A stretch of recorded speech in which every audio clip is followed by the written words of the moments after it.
as a record collector, my most desired, most elusive item would be a 78 RPM of Sadie Jones Has Lovely Bones But I Don't Dig Her Feet. It was the only recording by Hank Hoegarten and the Temperance Nine. It was recorded in 1941, but all copies were seized on the claim that it contained coded instructions to German U-boats that were preparing for an invasion of the United States. Well, I don't know, maybe the invasion thing was a fabrication, or maybe they prevented it, or whatever. The gist of it is that all the Hoegarten records were gone. Completely gone. Unless you knew where the government warehouse was, the place they kept all the things they confiscated, then you weren't going to own a copy of Sadie Jones Has Lovely Bones But I Don't Dig Her Feet. There was one curious thing. A copy of an 8mm film surfaced in the late 1960s, and it featured a short segment of Leonid Brezhnev, who was the big guy over in Russia at the time, dancing with his wife. You know what song they were dancing to? Sadie Jones Has Lovely Bones But I Don't Dig Her Feet. Now some people claim it was just another musician playing the song, but many have pointed out that there's no way anyone could have possibly known what the song sounded like in order to record another version. A counter-argument is that whoever was in the studio when the song was recorded could have easily transcribed it and handed it to another band.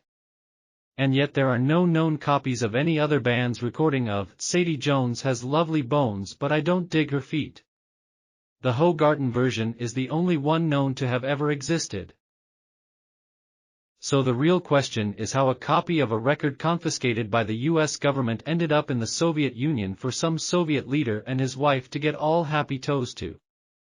I tried to get the Russian government to let me sift through the Kremlin archives to try and track down the copy, but I couldn't get permission, and I personally think that the order came down directly from Putin himself.